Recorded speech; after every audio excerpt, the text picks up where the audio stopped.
slope that NASCAR has it on, and they opened up the can of worms with it. I think the SMT data helps out some, but it's also not an be all end all with it either. I don't think. But I think it definitely has to be a unique situation. It's kind of like, even we talked about it that we watched the video from Race on Texas with the guy that got right reared over at 105 and then got run over and flipped over, right? It's like, what the hell? Boom. And it's like, well, I mean, it happens. You don't try to right rear somebody on purpose. Yeah. I mean, things happen, and that's part of the deal right there. I mean, you're gonna touch each other. I mean, you're gonna bounce off each other. I mean, that's what we do. That's why we call it stock car racing. And they have fenders and all that, and it is what it is. But anyway, whatever. That's another discussion for another day and a mainstream show. Yeah, our other show. Yeah. Yeah.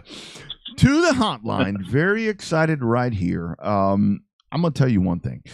I sit here and I watch and listen to racing shows all around the country. And, being a half-ass announcer myself, as you are, Bobby, I like to listen to guys that do a really bang-up job and do things that are really special.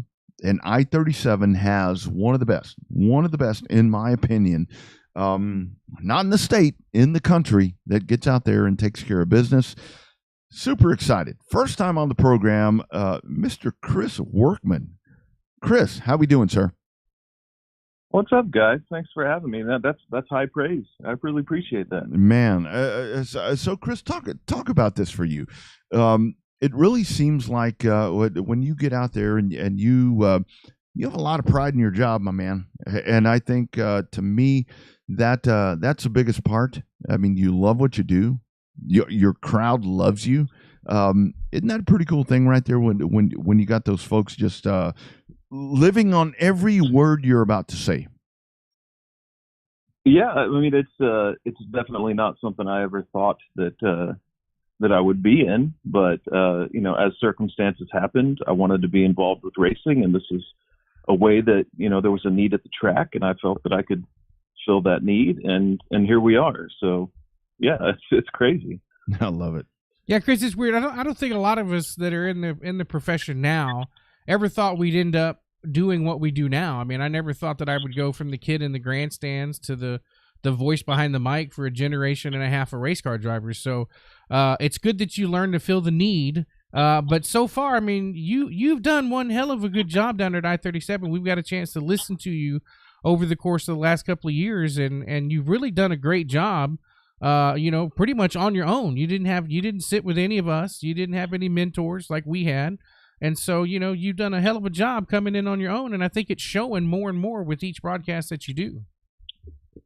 Yeah, for sure. I've had a lot of mentors, shall we say. I've been an avid fan of racing for a long time, and obviously live and on TV and stuff like that. So, if you've been in it for so long, you know what good sounds like, and you just sort of try to replicate that and do it in your own way, in a way that works for you, and that's what I've done.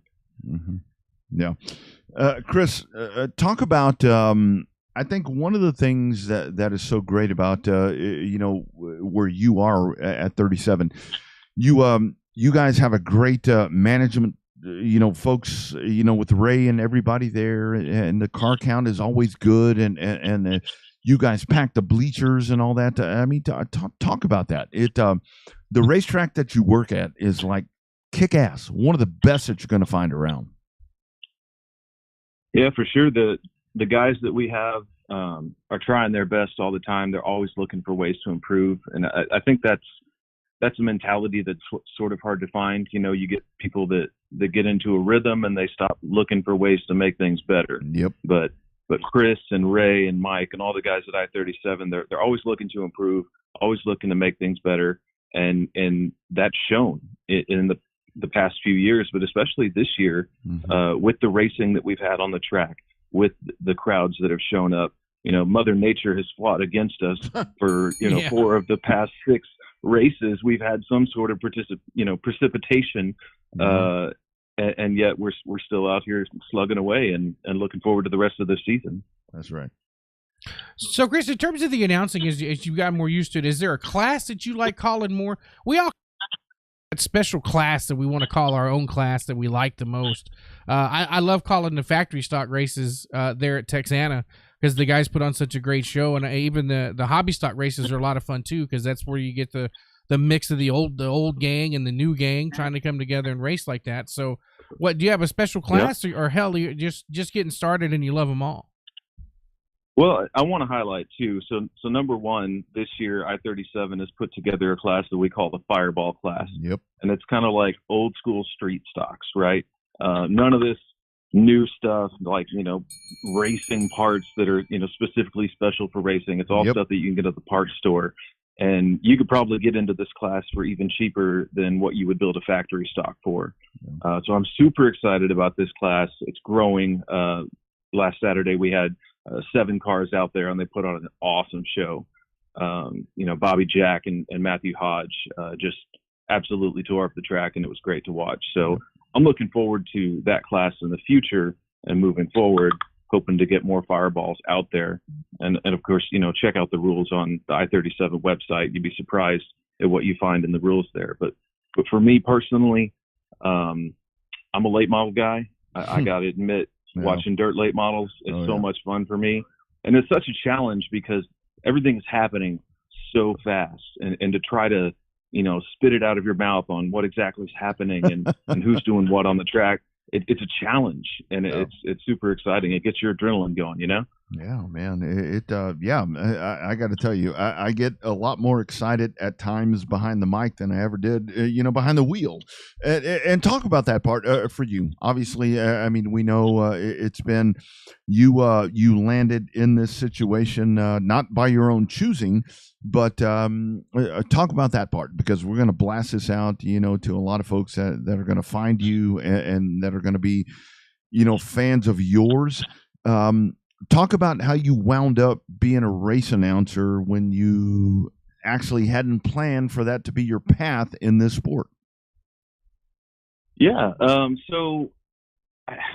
This whole racing adventure kind of started back in 2010 with the resurgence of San Antonio Speedway. Yep. I wanted to move from being a spectator, lifelong spectator, to actually participating. So I went out and tried to find a car and stuff like that. And it took me a few years to finally get everything together. Unfortunately, we didn't make the end of the resurgence of San Antonio Speedway. I didn't get to race there, but we were so close. We were literally, almost putting a car on the trailer to get to the track for the last race, but we ended up missing it. But from there, rules changes and stuff, car changes. I finally got to get a car underneath me that was stable, that I could actually drive at Shady Oak Speedway in Goliad. And I got a half a season there, a couple of races under my belt, and then I got a full season at I-37 Speedway up until November 4th, 2017. November 4th, 2017, that Saturday night, everything went really well, and that was kind of my last time in a race car, in a full-bodied race car anyway. Yeah.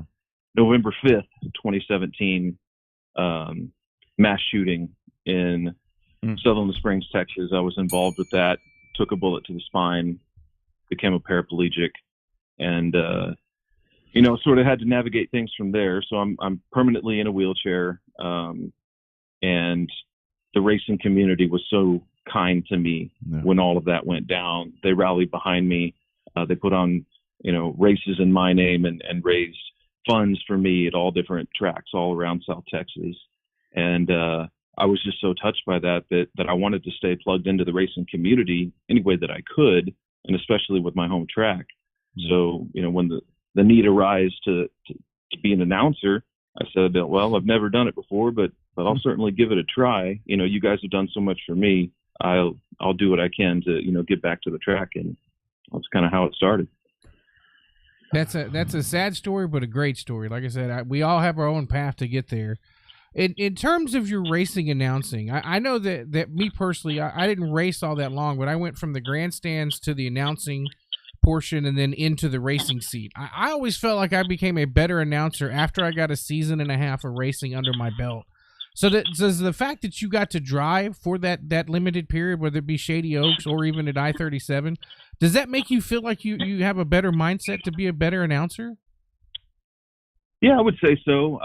I consider myself a consistent student. I'm always wanting to learn about, racing and rules and the different classes and, the different ways that you accomplish things. Because, just for my own understanding, but, secondarily, it's going to make me a better announcer because then I can speak to those things as they're happening on the track. And I think, keeping the crowd engaged on a technical level is something that you can do. To keep people abreast of what the rules are and, how the classes are different, what makes, the interesting differences between the cars and stuff and how you run the track, how a dirt track changes every time you come to the track. And it's different from asphalt because it's not the same track every night. So it's extra challenging, all of that stuff is, I think it's interesting. So consistently being a student and, even getting on iRacing, how I do now, like I'm still learning. I'm still learning how to tune a car. I'm still learning how to drive a car. So even if I get back into a car in the future, it'll all help moving forward. Yeah. And Kris, the one thing that I'm so impressed, when I listen to you is you do talk about that. I mean, you talk about that as someone that has been on the track and understands, what's going on. Talk about, one of the things that when folks ask me about being an announcer or broadcaster or whatever, you still have to prepare. You can talk about, being a racer, you got to get ready for the race and blah, blah, blah. To do this job the way that I like to do it, I prepare way too fucking much. And I'm sorry for that language, but and it seems that you do the same thing because you get on that mic, dude, and you're saying stuff that it's like, okay, this dude has done his work. You seem to take a lot of pride in what you're doing. Yeah, I do for sure. A lot of it is just staying plugged in to the racing community and absorbing information as you come across it. God has given me a good memory, thankfully. So, I can remember things and little bits of information as I come across it. Yep. To your point of the question of the day of, how do you fill that time? Well, that's one of the ways is that you come across this information from all the racers, from their like posts on Facebook and stuff like that. And you just speak to it. You talk to these guys and you see what they're doing in the race shops. You see how they've, put a new wrap on their car or stuff like that. And you just talk about it. You just talk them up as much as possible and keep people plugged into the different storylines that are happening off into the pits that they may not know about. Yeah. I think one of the most fun things, Kris, that Roddy and I like to do, I know it's more for me, is that the way that we can create a hero and a villain in one lap in a race car. And when I say villain, I don't mean a bad guy. I don't mean that in a bad way to a certain race car driver, right? But you can make somebody from a hero to a zero in one single lap. And I think, and I've seen you do that at I-37, and it's great the way that sometimes it organically happens. But I also think that it's just one of those pretty cool deals to where it's like, that's what makes the job so much fun is when you get a chance to do something like that. Yeah, for sure. I mean, the racers make it easy, especially with the racing action that we've got at I-37. So that's one part of it. But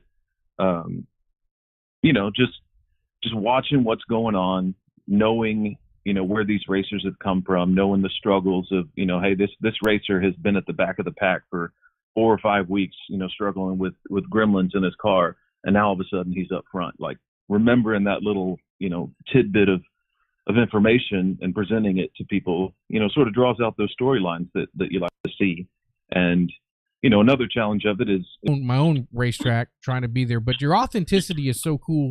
It's coming off really great tonight, and it comes off really good on the broadcast. And that's, I think truly that's what draw the people to I-37 and draw them to you is you're the same guy on the mic as you are in person, having a beer, whatever the case may be. So don't ever change that, dude. That's really awesome, and that's really cool because even I find myself sometimes not being near as authentic as I need to be as I try to self grade myself sometimes. Yeah, I mean, it seems a little strange. I am a bit of an introvert. People wouldn't know that about me unless I actually tell you. Oh my God. I knew I loved you. I knew I loved you, dude. I knew I loved you. I can't be anything other than me. It's just who I am, and I couldn't change it if I wanted to. So, but I appreciate that other people enjoy that about me. Yeah. And Kris, I do want to ask you before we cut you loose, man, and thank you for jumping on here, man. This has been a lot of fun. Talk about your race staff right there. When you work for a team like you have at 37, you mentioned them, but man, always improving. I mean, it's like something happens, there's a hiccup, they fix it, and that's I've worked for a lot of race promoters, and I've always told them when we screw up, we need to get better, and that really seems to be the thing there at 37. Man, you guys are like hitting home runs on this thing. Even handling the rain out the other day. I mean, that was so cool the way y'all did that. Yeah, it was tough. We just sort of roll with the punches and try to think on our feet as much as we can, but like. After working together for a few years, I think we all realize that number one, we're all on the same team. Yep. Like the goal is to grow racing, period. So we're not out here to compete with other tracks. We're obviously proud of what we do, but right. But we come here to grow racing in our area. So information exchange is open. We're good at giving and receiving feedback about how we can improve and how we need to make things better. So our team has really learned how to do that well. And there's a large amount of understanding that happens between us when we're saying, hey, we could do better here. Hey, we could do better there. And yeah, just that free open information exchange when you have a good team is priceless. With Kris and Ray and Michael, like I mentioned them before, they're just in that mindset of always wanting to improve, and you got to have that. Yeah, no doubt. Kris, you are the man. You're making us all look bad around here. I hope you know, because you are so damn good. No. Yeah, dude. The prep work that makes me want to have to prepare a little bit more on the next race coming up on the 24th. You are the man, my friend. Man, I'm proud of what you're doing, and I check in every time that you're going to be on the air right there on Race on Texas. I want to hear your work because, man, you are so damn good at what you do, and welcome to the fraternity, man. It's always good. It's always good to have another race announcer brother out there, and you do a hell of a job. Welcome to the fraternity, man. Kris, nobody ever wants to do this job, and then you get a guy like you that comes in and makes us all look bad. And I'm like, well, shit, what happened here? I think I just have a little bit of fresh eyes and fresh perspective on it, but we're all different in the way that we do things. But yeah, it's fun. Yeah, it's fun. It's a good thing. Very good thing. I'd love to do a show with you sometime soon, hopefully. So let's put that in the memory bank. And thanks for checking in on Revved Up, my man. Keep slaying, dude. You're doing a great job. For sure. Looking forward to it. Have me back anytime. Appreciate you guys. You bet. Take care. Bye-bye. You bet. There he goes. That I tell you, that guy. I mean, the whole way that it happened for him is one thing, but it's he's really good. He's got that. We've talked about it before. He's got that it factor. Some people get behind a microphone and it sounds like a mannequin with a tape deck, like an old Teddy Ruxpin trying to talk. But Kris has really come in and done an outstanding job, honing the craft and learning the craft. And like we said, it's good to add another announcer to the rolling collection of the announcers that we have now, because they're few and far between. There's not a lot of us to go around. And I-37 hit a home run with Kris. Yeah, they did. I mean, they got the best guy. I mean, Milton's good. I mean, you're good. I'm good. Or decent. Whatever. And Colin Bell. I mean, we got all these guys that are really good. But this dude is he's green. I mean, he just started doing this, and he jumps in and does this, and I'm like, holy shit. I mean, this is kind of like one of those things to where, if you're like a music lover, I got my Taylor on tonight because you've got your Vegas Golden Knights. You got the Golden Knights on, so I'm doing my Tay-Tay. But it's one of those things to where you sit there and you listen, and it's like, because I need to check the score, actually. You guys let me announce with you guys, back in the day, but we did. I never had someone that I went to. I mean, I listened to Ken Squire, I listened to Dave Moody, I listened to Barney Hall, and all these different